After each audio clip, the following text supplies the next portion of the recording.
Hello, everyone, and welcome to the Progressive Overload Podcast. Have you ever thought about strengthening multiple areas of your life at the same time? Then you've come to the right place. Our goal is to help you identify ways that you might need a progressive overload to break through those plateaus and keep you growing. Hello, everyone. Welcome to the Progressive Overload Podcast. It has been a whirlwind of emotions it's here. Swell. It is swell with my soul. That was my tornado reference there. Yeah. How are you guys today? I am fantastic. I'll Fly Away is my theme song right now, and the energy is back in the room. Oh, right. Yeah, it's been good to get a little bit of rest, but still lots of work going on and clean up absolutely. and getting to minister to people. It's really been a fun time I bet. For the church and for me, and I know for you, Dustin, as well. Oh, yeah. Fun is a good word, and maybe we define that word differently, but it really has been energizing. There have been all kinds of just new opportunities. Opportunity. That's a good word. That's how I look at it. There's been new opportunities that we've been blessed with being able to walk through. Some of them not pleasant, right? Some of them not the easiest thing in the world, but all of them rewarding in an eternal sense. Yeah. There is a new energy, like you said. I think not that people aren't grieving anymore from losing their homes and things like that, but the energy coming from the community getting together has been really cool to watch. Yeah, I think we've definitely hit a point of we've worked through those things, and we're still going to work through those things. We're not done with it, but everybody's kind of entered that mindset of, okay, it's time to get to work. Let's get things done. Yeah. Right. And I've worked with.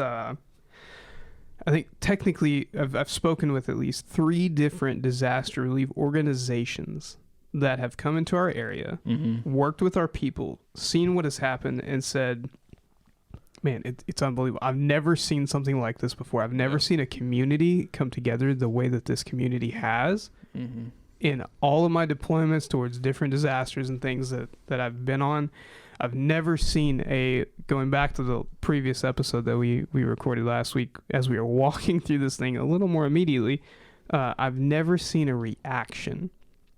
I mean, these guys are lining up jobs and things to help people, and then our community is getting there ahead of them and getting it done before they get to it. Right. Our community is working them out of a job. I know. And that's fantastic. I love that. It's a fantastic thing to watch. And so most of our crews are going to be pulling out soon. And then we'll continue to have lots of work to do. But like you said, Joe, it's kind of the energy and the community has been fun to watch. And Dustin, you made a comment that it's kind of like a change of mind, which will kind of put us in line with what we're going to talk about today. Ooh, good one. Yeah. So what are we going to talk about today? Yeah, so today what we're going to do is talk about the effects of exercise and the health of our brain and also our mind. And so we're going to kind of have that theme of our how we improve our brain, the chemistry of our brain that takes place whenever we send our body these signals of exercise and healthy nutrition and sleep, and we'll get into that. I'm gonna use okay, let me ask you a question. Do you guys ever listen to our podcast that we record? Not last week. No? Y'all were busy last week. Listen, it's been a bit, but yes. I was curious if you, because I listen pretty much every day, or every Tuesday after we release, I'll at least listen to it on my way home from work. Yeah. And I listen to the way that I talk and the way that I kind of explain things. I notice that I do speak in a lot of, I guess, absolutes. And I did want to preface pretty much everything that I go about. In health and fitness, there are very few absolutes. There are a lot of buts, or there are a lot of, well, that might apply to you, but this works best for me. And so if any of you guys ever take something I say and think, that's not true because this over here worked for me when he's saying that this works best.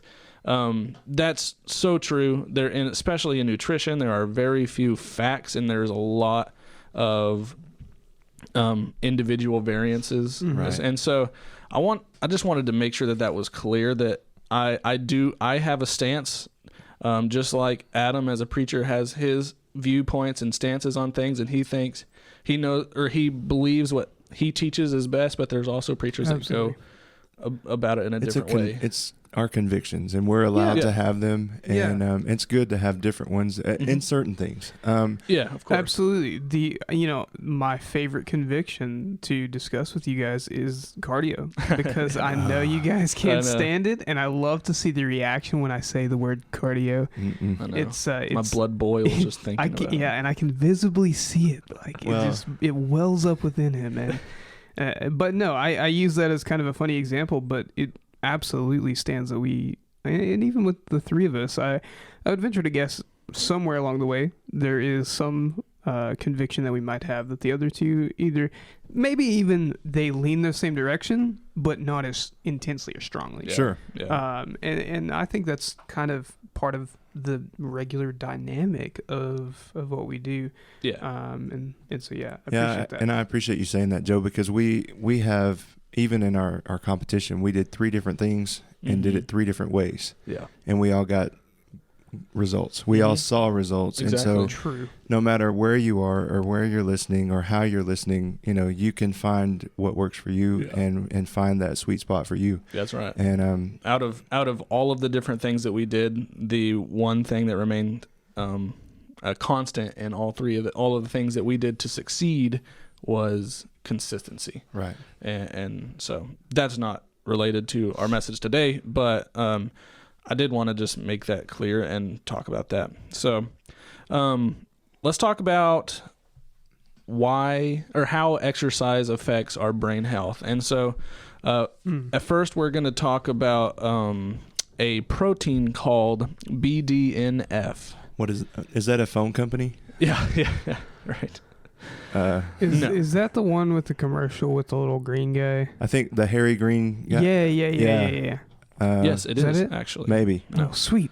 Maybe. So it is brain-derived neurotrophic factor. Is what Bdnf that's what I is. meant. Yeah, Well, I know that was on the tip of your tongue, that's right? where It I was right going. there. I'm going to go over a very brief overview of this. This is such a deep topic, and it's really something that's been talked about in the wellness space for, not maybe 10 or 15 years, not very long. And it's been linked to so many different things. And so it's a protein that is released in our body whenever we are sending in a signal of trying to learn things. It helps create brand new pathways, neuropathways, and helps create more synapses and stuff like that in order to strengthen these neuropathways. And so exercise significantly increases the production of Bdnf. Are y'all tracking me so far? Yeah. I think so. Okay. It sounds complicated. I know. It's not really because really as we're exercising and we do something new, so especially Dustin, I started you on a new program yesterday, and I know your body's thanking me for it today, right? Oh, yeah. Yeah, I know. Yeah. Thanks. As your body is learning these new exercises that you haven't done before, or that are new to your body, it's having to create new neural pathways.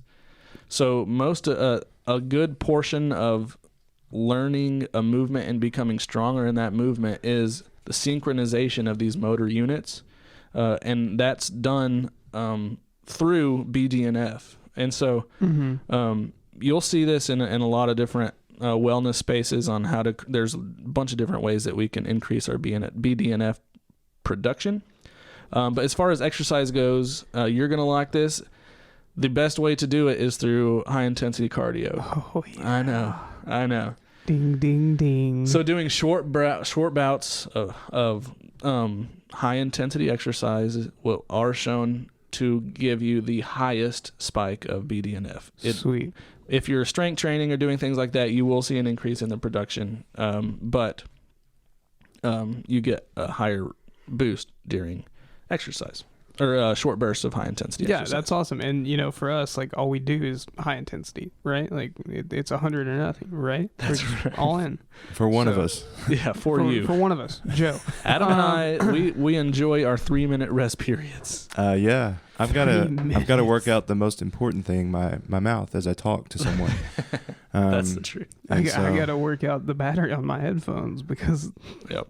Yeah. got to live with the music. So let me ask this question. Uh-huh. If you're wanting to do this, but you don't have maybe you don't have access to a place to do high intensity exercise bouts, or you're physically unable to do high intensity or what you would consider high intensity, what would you say to those people? Because that sounds pretty intense. Find a way to get to where you can't hold a conversation. If you are so out of breath where you're having a hard time having a conversation, that's kind of hitting that threshold to where your Bdnf is increased. So would you say, like, because we're like using us as an example, we're 3 different guys, 3 different points of where we are in our fitness journey. For us to reach this level of high intensity, right? Would it be fair to say that holding your breath, that ability to get your breath, whatever, not being able to talk, however you measure that, that might be a different level of intensity for each of us. Oh, for sure. Yeah. So high intensity for me looks different for you guys. It's very relative, yeah. And so, like, I would say for those who are listening, don't be discouraged, right? Yeah. Like, absolutely don't be discouraged because I get out there and I run and I'm slow and I run like an 8.5 minute mile, right?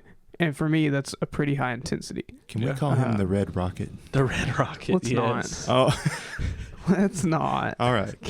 Okay. Thanks. Yeah. Okay. But I have an 8.5 minute mile pace, and for me that's a pretty high intensity. Yeah. But I also know that there's some guys out there, high school students, people who are athletes who train constantly, who run like a 4-minute mile, and that's a whole different level of intensity. Yeah, that's crazy. And the same way that I view that, there may be somebody that doesn't or is unable to run as quick as I can, that looks at what I do and goes, man, that's pretty high intensity. Yeah. Right. And so it's all relative. Like, and for me, I think this is an important note, and this is where I'm going with this. That is an important point to make for somebody who's just starting, because there was a lot of discouragement for me in my early stages of getting into my fitness journey, because I saw the intensity that some people were able to do things with, and I wasn't able to match it, and I felt bad about myself. Right. Yeah. Right. So make it your own, and it could be something as simple as a stretching routine could get you out of breath. Some people get out of breath standing up out of a chair, so do that a couple times, and you're doing exactly what we're talking about here. So that's one way to do it with high, short bursts of high intensity exercise. What's another way? I like this next one. Go ahead. Sleep. Oh yeah. We'll have to do a whole episode on sleep health at some point, because I'm very curious to learn about that one. There's a lot that goes into it. I'm not an expert by any means, but I'm probably no more than the average person. But we'll go into that more in a different episode. But in particular, the increase of BDNF production happens during your deep sleep. So I'm a Fitbit wearer. I am addicted to wearing mine while I sleep, because the first thing I do when I wake up is go sync my app so I can see my sleep levels for that night. And I don't know how you can do it. I'll be honest. That's so weird. I love it. It's actually probably not. It hasn't made a very healthy relationship with it. I haven't made a very healthy relationship with it, because what I'll do is I let it determine how I feel. So rather than paying attention how I actually feel, I'll see on my app that I only got 22 minutes of deep sleep. Oh, I'm going to be miserable the rest of my day. So this is something I'm curious about because you say deep sleep cycles, right? This is something I'm curious about with this subject specifically, and you might not have the answer, but what is the difference between somebody who sleeps completely through the night, right, versus somebody who kind of gets up and down throughout the night? I know that's me. Like, I'm constantly, feels like every few hours I'm waking up. Yeah. And I've always been that way. And so I've always struggled to gauge whether or not I've been able to get that deep sleep. Is that a hindrance? Like, how does that affect? Yeah, I mean, each stage of sleep has different kind of benefits, and I'm not sure if you know much about this, Adam. If you want to come in, you're welcome to. But each there's light sleep, there's REM, and then there's deep sleep. Mm-hmm. And each one of those phases, and I'll have to do more research before we actually talk about this in depth. Okay. But each step has different benefits from it. So in your light sleep, that's when you get the most kind of recovery type of benefits. Sure. It's like a power nap. Yeah, pretty much. Yeah. Hey, I love me one of them. Yeah. Okay. And then I don't know about REM. It's rapid eye movement is what that term is, and like you said, we'll get into more detail one day with a sleep episode. Sure. But I don't think I'm an expert by any means, but I sure can go to sleep when I get still. Right. So maybe I'm a sleep connoisseur instead of an expert. So I can just go to sleep whenever I get still. But deep sleep is what we're talking about, and if you want to dive into that, you're welcome to do some research, and we're going to come back with a more in-depth conversation about sleep. But it is one way to increase the BDNF that we're talking about. What's the next thing that we can do? We can exercise, we can get deeper sleep. Anything that's going to stimulate new brain activity. So I never stop learning new things. So I love this mindset. This is kind of a buzzword over the last few years, is having a growth mindset. But just basically just having this idea that I just want to continue learning things. So for me, it might be learning a new instrument, or learning how to play my current instruments that I know how to play better, or it's reading history books, it's listening to new types of podcasts. All of these things that we're intaking are stimulating our brain in new ways, that once again is going to cause your brain to have to uptick its production of BDNF. So what would that look like for you guys? What do you think you guys are? Easy answer. Okay. My brain stimulating activity, my go-to thing, I absolutely adore chess puzzles. What? Oh, really? Wait. Chess puzzles. It's you got some explaining to do. What is a chess puzzle? There's an app I use, and it sets up a chess puzzle, which is a preset board that has a solution to put the other person in check based on the pieces and positioning of the board. I see. Okay. And so there's like a rank system that I follow. I'm like 1200 on the rank system, whatever it is. Wow. I know, grew it from like 30. But it'll preset a chessboard, and there is a very specific set of moves that will place the other person in check without jeopardizing or sacrificing anything on your side of the board. Okay.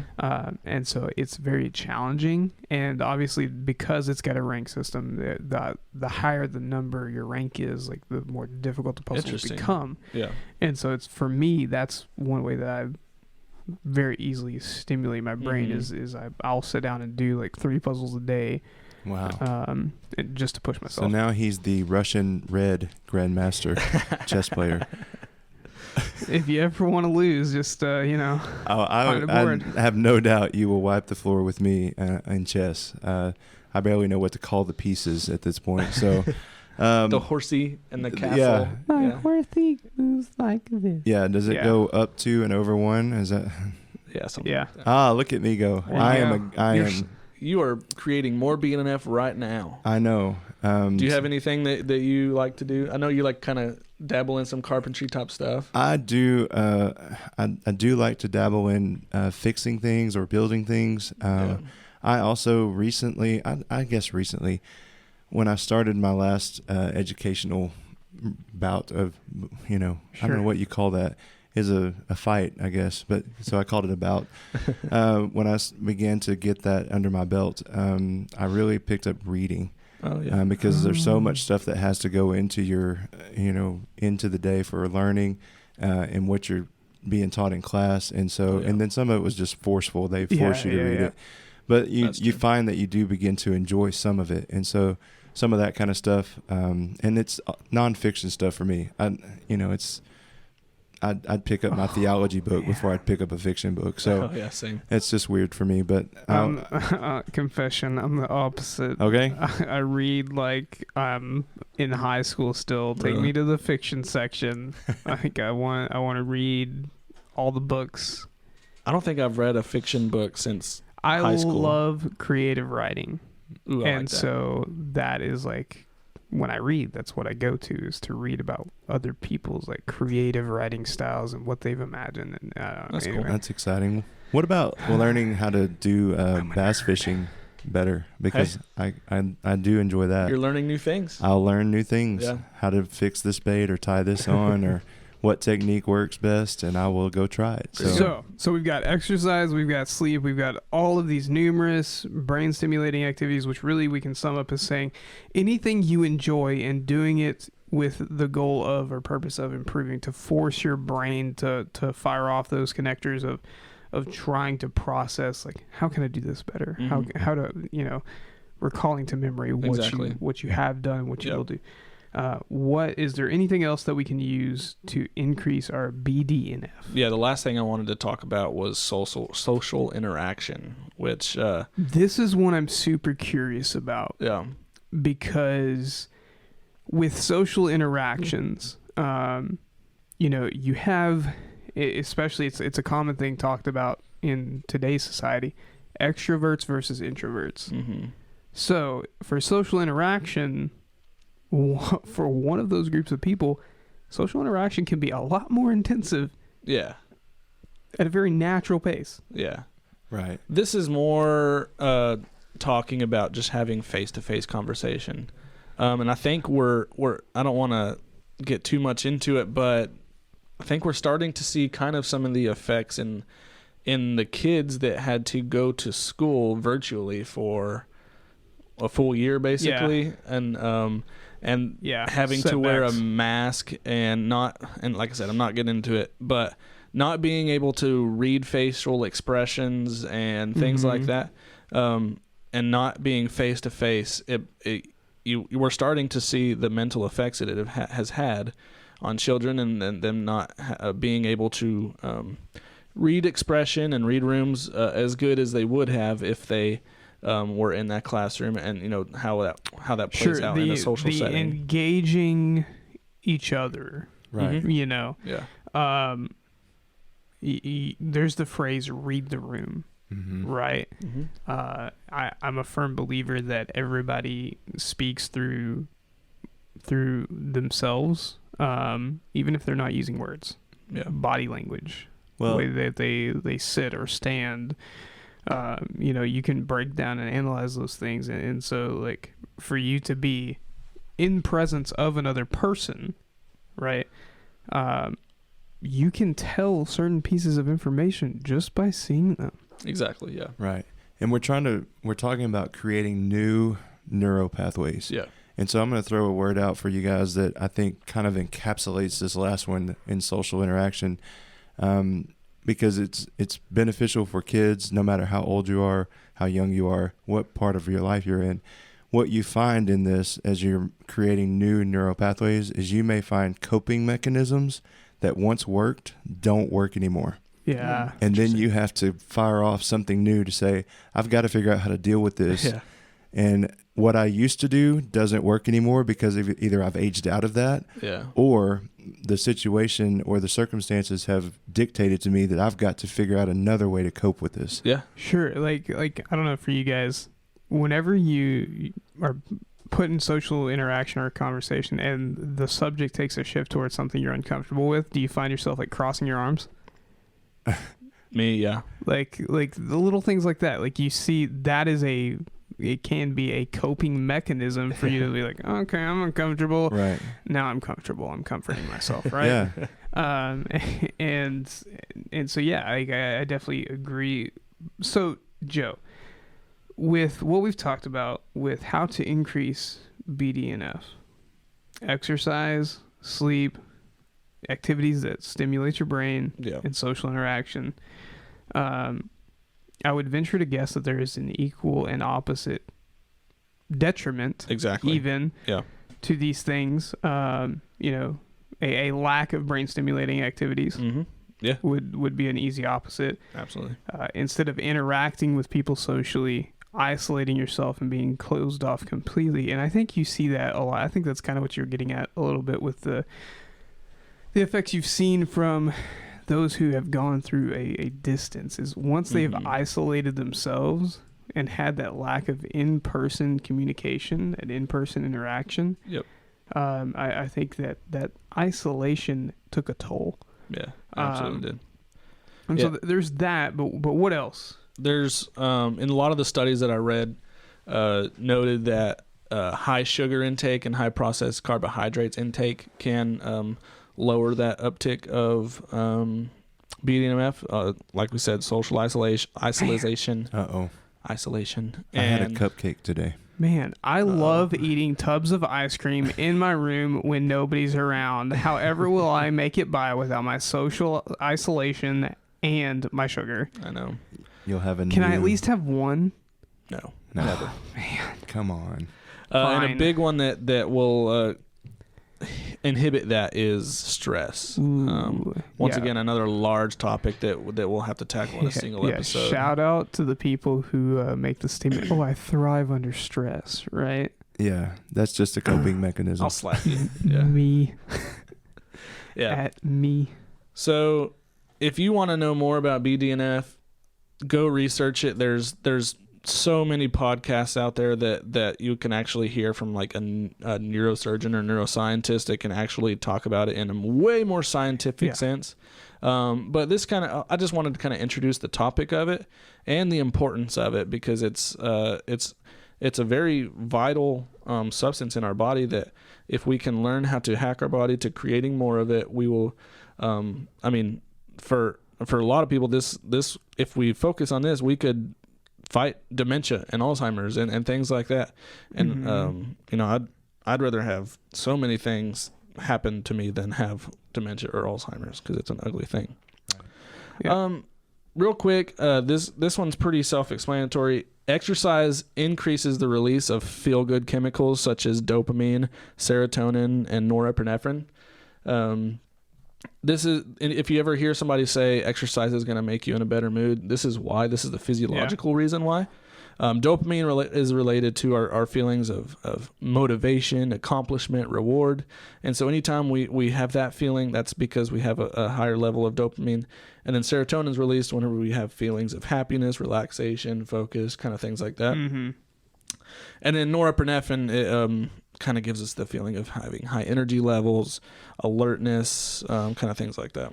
And this is part of the reason why if I work out in the morning, I feel more focused and accomplished, successful throughout the day as I'm working. For sure. Versus if I do so in the afternoon, it's kind of like I complete my day like I'm mellowed out, and typically I sleep better if I work out in the afternoon too. Yeah. Feel good chemicals. I like that. That's a simple way to put that. Good. If it makes you feel good, then that's it. Yeah. I mean, there's a way that we can get addicted to those feelings to where we search out for dopamine rushes and stuff like that. So there's a bad way to approach that, but that's once again a whole shout out topic. to you people who chase those things by jumping out of planes with parachutes and things. You're crazy. And please don't try to chase those things chemically. Yes. Oh, I know exactly. Yeah. And that's a whole other topic, and I want to tread very carefully. But let's make sure that we put that out there just as a disclaimer, because there's a lot of different ways you can find those things. So let's do them the right way. Yeah, and there's more and more studies coming out. The more and more you're searching for more dopamine, it's going to inhibit that production to where you're having to give it more and more stimulus in order to get less and less reliant. dopamine. Yeah. Mm-hmm. So there's definitely a negative way to go about it. The last one I wanted to talk about real fast is how exercise improves our mood and self-confidence, not in a scientific way, but in more of a behavior way. Oh, yeah. And more just how we feel about ourselves. Yeah. Absolutely. I was in a meeting the other day at work, and we were talking about our weight loss competition, and one of the board members was like, "Oh, that Dustin guy, he's got to win it. I can just tell. Just the way he walks in the gym, he's just got a different feel about himself." And so, I thought that was pretty cool that that was being that Dustin, that was an extreme compliment's an understatement, right? It wasn't something I took as a compliment, but the encouragement I received from just hearing that. it came from a time where I feel, and I can see looking at myself now that I've been made aware of it, I see the increase in the improvement in mood. I see the self-confidence increase. Yeah.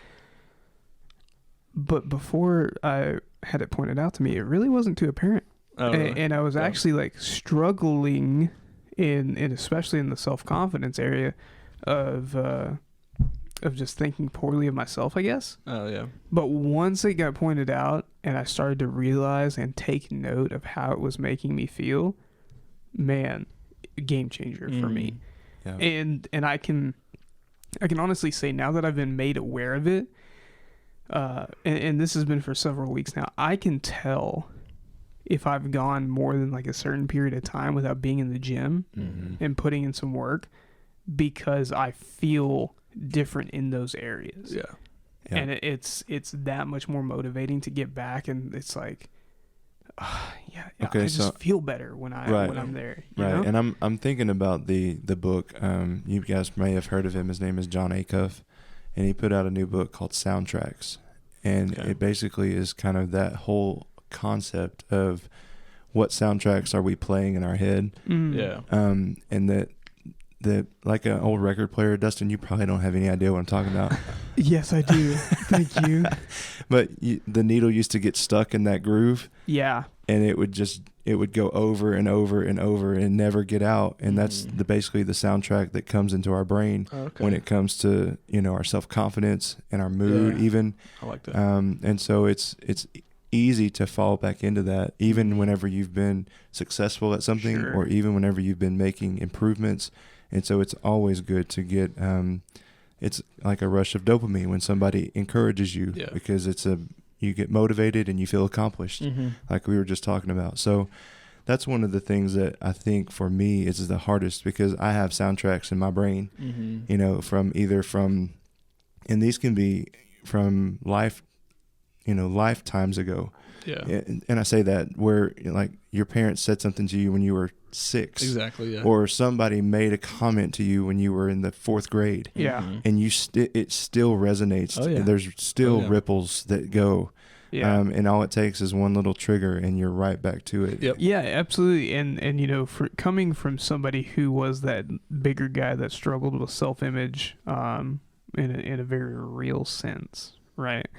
And I've made this comment to you guys before. I believe I've made it on the podcast. If not, I'm about to. People compliment me on the weight that I've lost. But unless I'm looking at a side-by-side picture, when I look in the mirror, I see the same person that I was before the weight loss. Right. Yeah. There's no difference. Right. I see no difference. And it's that soundtrack where I've got this image stuck in my head. And there has been moments where, even more currently, like I'm starting to see physical difference in the mirror of, I didn't have that before. Things weren't like that before. And it's been really encouraging. But I also fall back on that soundtrack to where I look in the mirror and I see the flaws. Yeah. Right. And sometimes it's hard. Sometimes in a very real sense, I get stuck looking at those things and go, man, there's so much more. So what do we do? What do we do about that? I mean, it's one of the hardest things to deal with, because everybody, if they level with themselves and are honest, they do the same thing. Yeah. At some level, maybe some more severe than others, but what do we do? And so I'm gonna make a shift here just to what Scripture says about being transformed, because I think that's kind of what we're looking for, is that transformation of what we think and what we see and what we feel. It's Romans 12:2. It says, "Do not be conformed to this world, but be transformed by the renewal of your mind, that by testing you may discern what is the will of God, what is good and acceptable and perfect." And I love that, because how it starts is be transformed by the renewal of your mind. It's not anything. It starts between the ears. And it always has. And so it's a good place for us to start whenever we talk about that transformation. Yeah, absolutely. My mind, if I think about my mind and my self-esteem, and kind of going back to exercise and health or whatever, but it changes daily dependent on how I determine how I want to live my life that day. So if I wake up and I get my workout in and I have a nice nutritious breakfast, the rest of the day I go by a mirror, I'm flexing my triceps a little bit and I'm just kind of feeling myself, you know? And then the opposite's true. If I wake up that morning and decide I'm going to go get some donuts for breakfast, or I'm just not going to skip my workout, the rest of that day I'm feeling flabby and I see the flaws when I look at a mirror. You feel bloated. I know there's all these different reactions, and that's just how powerful the mind is, because my body didn't change between those 2 days, but the way that I saw myself did. Right, and that's why it's so important that we go back to how we increase the production of that BDNF chemical. Yes. Is it chemical, right? Yeah, it's a protein. It's a protein. Yeah. All right, so it's why it's critical that we always go back and say, okay, I can change. I have the opportunity to change this with just a few tweaks to my routine. Yeah. Sure. Yeah. So the other thing that I wanted to say is, one of the things that we're fighting against spiritually is that we're not just fighting this physical battle. We are spiritual beings. For sure. Yes. And so there's an element to it that we often neglect whenever it comes to fitness, when it comes to looking in the mirror, because, you know, since we are connected directly to the God that created us, you know, then we are spiritual in that way. Even if you do not believe in Christ as your Lord and Savior, you are still a spiritual. You have a soul. Mm-hmm. You are a spiritual being. Yeah. And so it can often be overlooked and neglected. And so I wanted to talk to you guys about that and what you see with people that are most confident, or most, maybe the people that you feel or see that you think they don't have it all put together, but they know how to manage these situations. And maybe it's us at the table, maybe it's somebody else, but have you ever run across somebody that is like that, and why are they like that? Okay, good. Yeah. I'm trying to think. Yeah, I mean, like, definitely. Like, there's people who, they just inspire me, really, by their approach to things, and how, I guess, intentional everything becomes. That's good, yeah. If that makes sense. You know, there's been, in a spiritual aspect, there's been several mentors that I've worked under and with that have definitely been that for me, and walk through some things with me, right. that are, you know, be that personal life or struggles of trying to figure things out theologically and all these other things. But in the same aspect, there's definitely been those guys in the gym too. Like, we've talked about this before. When I'm in the gym, I'm constantly looking around. I'm constantly observing, because I'm trying to take in as much information as I can. Yeah. And I'm trying to learn from those around me. And you know, in small ways, there's been people who have inspired me just by me being able to see their approach to things and me being able to take notes. There's guys off of YouTube that have instructional things on how to improve form when it comes to cardio things. Right. And I take some notes from those guys. And it's been fun to see and work through those things. Like, one thing specifically, there's a girl who works where Joe does at the front desk, and we were talking cardio and running, right? And she had to complete I think it was a 5K within a certain amount of time. It was a time-based thing, and she really needed to get her time down. And one thing that I learned in my study of cardio is, okay, well, if you want to run faster for that, you should probably run for time, not distance, because you're getting your body acclimated to running at a higher intensity for a longer period. Mm-hmm. And so I encouraged her with that. And she said, okay, I'm going to go try that, like, this afternoon. Yeah. And she did. Okay. And then she went and ran that 5K, and like to see her be able to take that little bit of advice that I'd given her and run with it was inspiring in and of itself, because I saw the results being put in from the work that was being done. Right. Right. And you probably get that a lot whenever you train clients. For sure. And you put in the the program and they put in the work and you get to see the benefit of it. It's so rewarding. Yeah. I'm going to give you guys another passage of scripture. It's Psalm 23, which is pretty familiar for most people. For some people, it may not be. That's fine.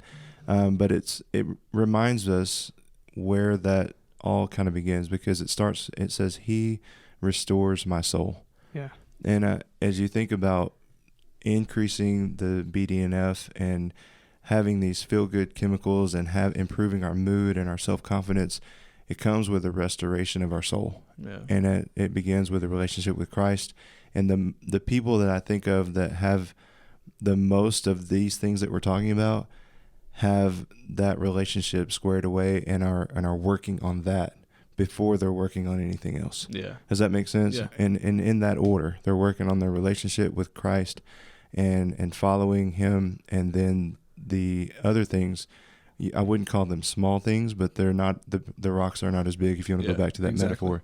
The physical aspect of it and all the things that we've been talking about before.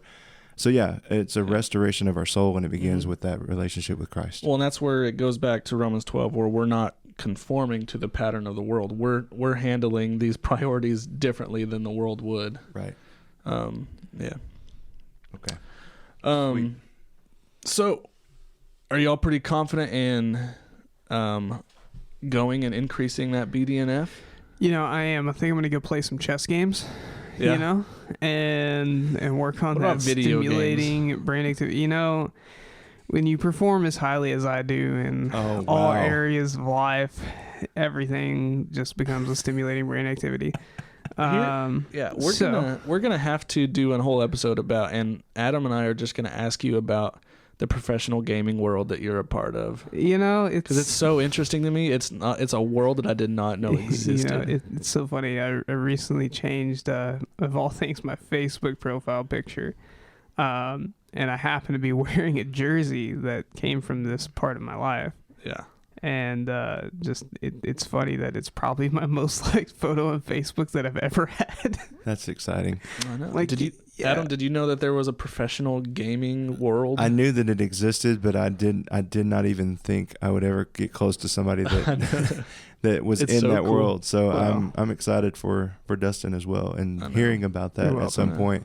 Yeah, I know. And we can see from this episode that Dustin has been increasing his Bdnf for quite some time now. Right. And so he's very confident. No, we're very proud of you, Dustin, for the things that you have, the strides that you have made, and I say that in the best cardio way.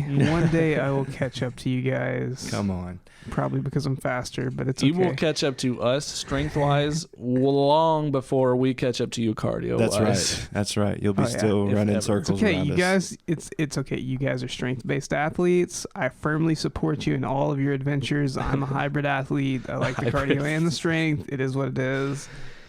Oh man, our forum is growing every day still. Yeah, our community group.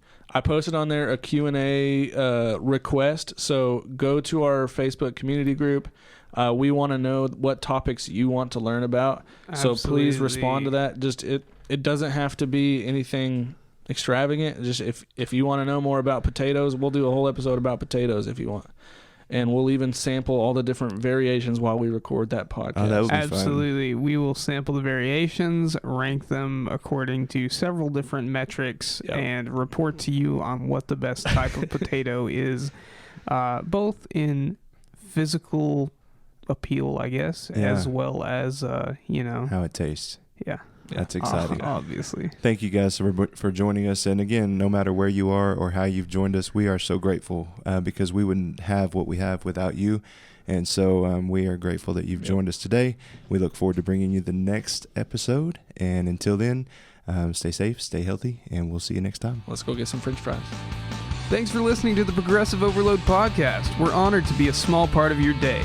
If you have any questions, comments, concerns, or are interested in sponsoring our efforts, please feel free to reach out via email. Find us at progressiveoverloadpod@gmail.com.